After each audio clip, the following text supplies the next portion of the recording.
It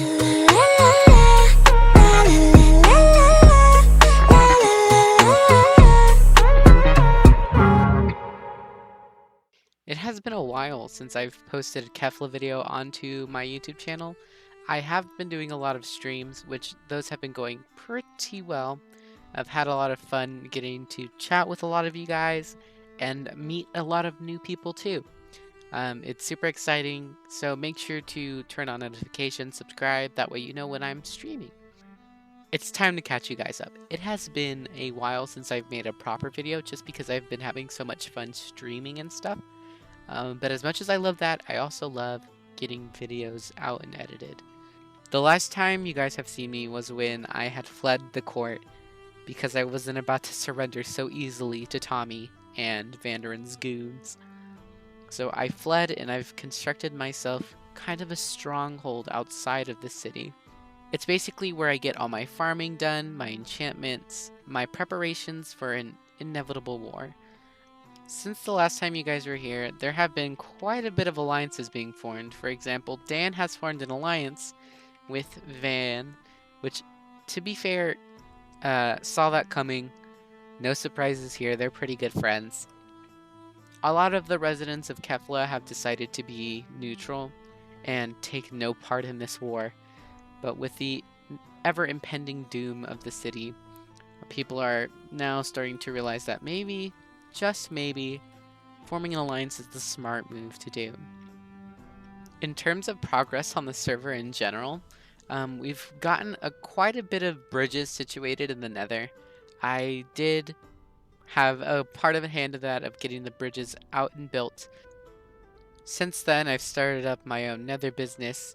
It's the Strip Club. I'm not sure what I want to name it yet, so if you have any suggestions, leave them in the comments below. Since the day of the court, I have been formulating my plans to enact a form of rebellion against this system. So I've constructed 2 large drills in the city. Right now they're looking for the Earth deity to give me answers because I need to know how to win this war. During the courtroom fire on stream, I did happen to have burned the courtroom and brought it back to life as a all-seeing courtroom.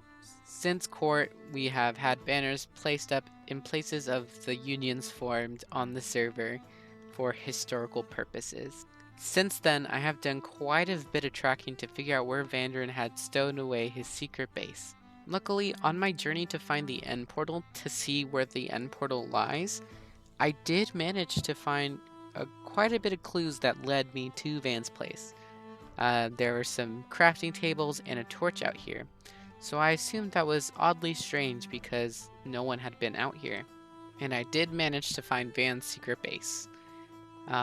Upon discovering it, I had exploded everything on the inside just to make sure that he wouldn't get the advantage.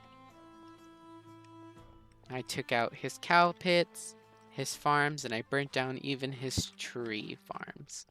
I burnt down all of his chests and even exploded a couple of his jukeboxes. With that being said and done, I'd assume I had the advantage, so to speak.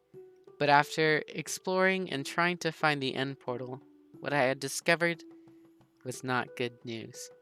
It had seemed that the end portal had already been discovered, and it looks like someone had already gone inside. As I suspected, someone had already been to the end and defeated the Ender Dragon, but I didn't know who. After talking to Gord, I had came to the conclusion that it might have been Vanderen. It would make sense. If he had beaten me to the Ender Dragon, he would have all the experience he needed to destroy me. After confronting the sloth, it had turned out that he wasn't the one who went to the end. He didn't have the achievements for it in his stats, and he proved it to us. That's when Gord had admitted to going to the end, killing the Ender Dragon, and taking the egg for himself. You know what, pup? You know what? It's me. It's fucking me. I did everything. I plotted it. I killed the Ender Dragon already. I did everything. I had the egg. Ah! After discovering that Gord had been the one that destroyed the Ender Dragon, I had no choice but to threaten him. But in exchange for his life, he gave me valuable information. What was that information, you may ask? The location of Van's weapon vault. Now, why would a passive sloth need an armory vault if he wasn't going to start a war? He was planning for my end. Just like that, through the portal, I ended up on top of an obsidian platform over the ocean. What a strange area to build a portal. To be fair, this was smart, because I wouldn't have gone looking for this unless I was looking for jungle wood.